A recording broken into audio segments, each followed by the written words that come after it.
We're flying to Chile, near the port city of Iquique. The mountains of clothing are said to be there, where the Atacama Desert, the driest region in the world, stretches for thousands of kilometers. We learn from an insider that we have to look in the area around the town of Alto Hospicio. We arranged to meet him there. Franklin Zepeda runs a company that turns old clothes into insulation material. Hello, Franklin. Hola. How are you? ¿Cómo estás? Todo bien. Franklin used to work in the textile industry himself. He knows why the clothes end up in the desert. En el año se Every year, importan up to 70,000 tons of clothing are imported into de Iquique. esas, alrededor 39,000 toneladas se transforman en residuos. Over half of this is waste, Día a and día, that's somewhere between 10 and los 15 importadores tons a generan day. alrededor de 10 a 15 toneladas por día. And all this is then simply thrown into the desert? Sounds incredible. We ask Franklin if he can show us the place.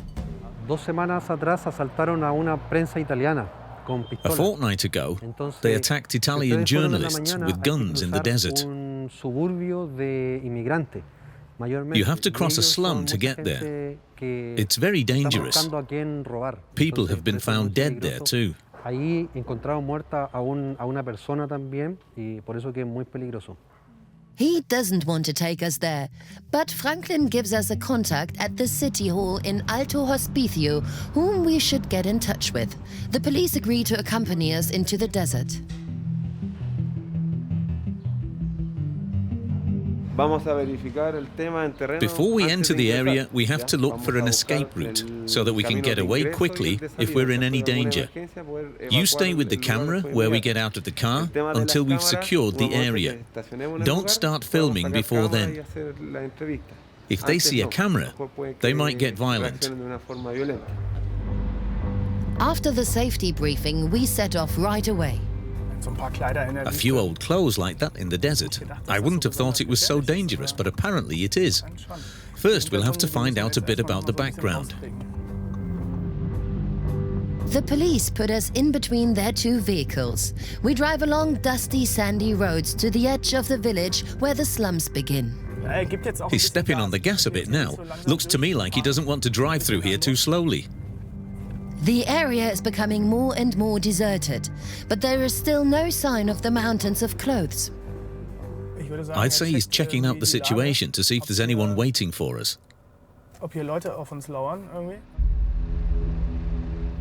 He's signalling us to drive on. When they let us drive up the hill, we get our first impression of the size. Wow. Heavens. To get a general overview, we launch the drone. The images from the air show the full extent. Clothing as far as the eye can see. This waste has kept Alto Hospicio's environmental officer Edgar Ortega busy for 10 years. Here, there are old clothes spread over 2 hectares. We suspect that there are 60,000 tons. 60,000 tons. Where does it come from?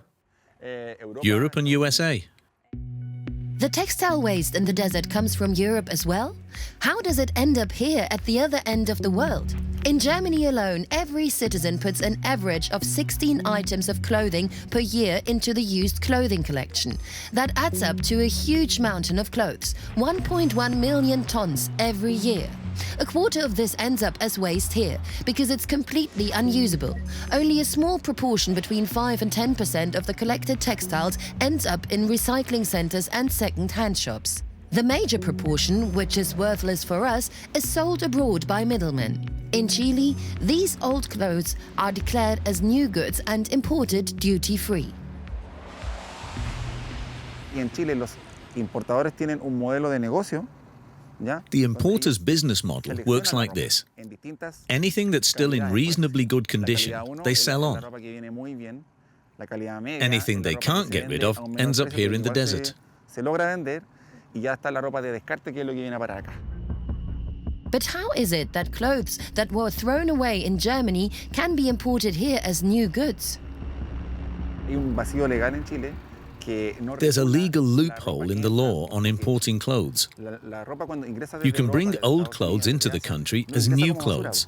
ingresa como This is ropa. not regulated. Los importadores de eso The frisaban eso, importers know ellos this importan and todos take los advantage meses, of it. mucha ropa, ¿no? Ahora, toda la This ropa is que how llega the aquí USA and Europe es la ropa can que get viene rid of desde, vast amounts of their old clothes. como te dije, de Europa y Estados Unidos principalmente. Hola. Buenos días. Hola, buenos días. Suddenly, the interview is interrupted. The man claims that the land and the dump belong to him. He wants us to have a look at the clothes from up close. He claims it's all legal and anything dumped here is recycled properly. An outright lie, says Edgar. This is owner here, but it's not owner. Él se tomó el He's terreno. just occupied the land illegally. Ocupación ilegal. We learn that the man runs an illegal rubbish dump and works together with the importers. Because they don't care about the proper disposal of the old clothes, they make a lot of money from importing them. Él tiene un modelo The business works like this. donde él le cobra a He los takes money importadores de from the ropa importers para que le and vengan stores a the poner clothes acá. here Los illegally. importadores se deshacen del The problema importers y are vienen thus a dejar acá elegantly rid of their problem. a cambio de pago. Claro. Criminal machinations to dispose of waste illegally. This is why it is dangerous for us to be here. The waste mafia doesn't need witnesses. No wonder the police won't let us out of their sight. Only this year, Chile passed a law that holds importers responsible for proper disposal. But implementing the law is a different matter.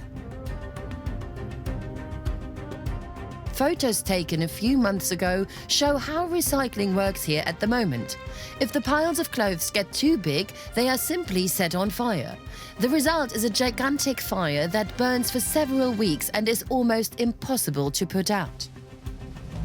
We take a closer look at the clothes. There is an awful lot of plastic, so one conclusion therefore seems obvious.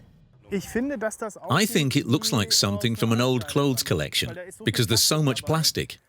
I get the impression that these are from old clothes containers that are set up in Germany so that something useful can be done with them and not so that they can end up in the desert in Chile.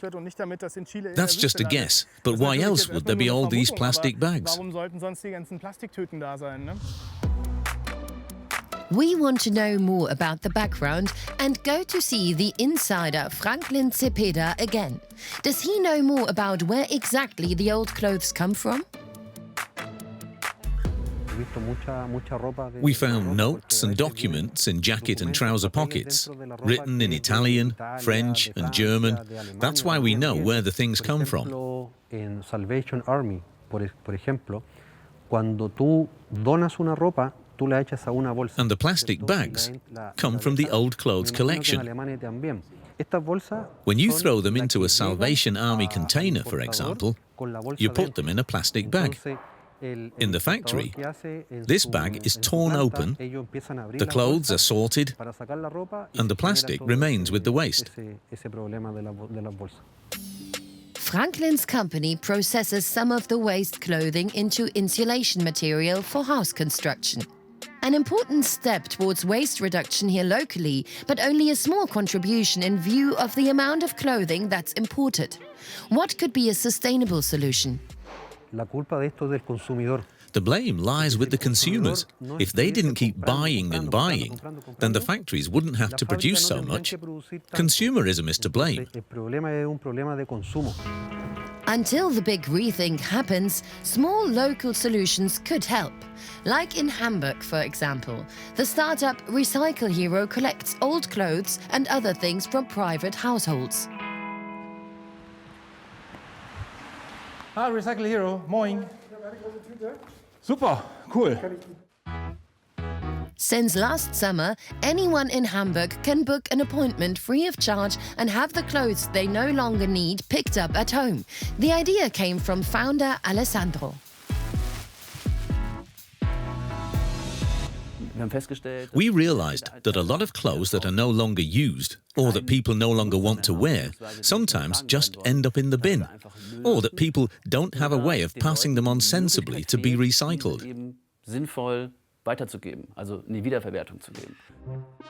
The clothes are pre-sorted at the company's headquarters and then given away to various recipients such as clothing centers and sold to second-hand shops and upcycling companies. Nowhere else is so much effort put into this. Because we don't work with one big company that sends a great proportion abroad, we try to work with a lot of small ones. But what, apart from buying less, can we do actually to reduce the problem of old clothes?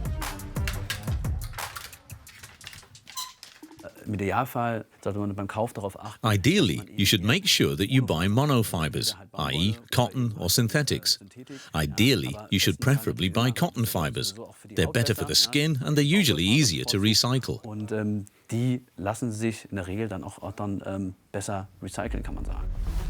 If you want to throw your old clothes into a container with a clear conscience, these seals can help. A guide on how to deal with old clothes is also available from the consumer centers. In any case, it certainly makes sense to be careful about disposing of old clothes. Otherwise, they may end up in the Atacama Desert in Chile.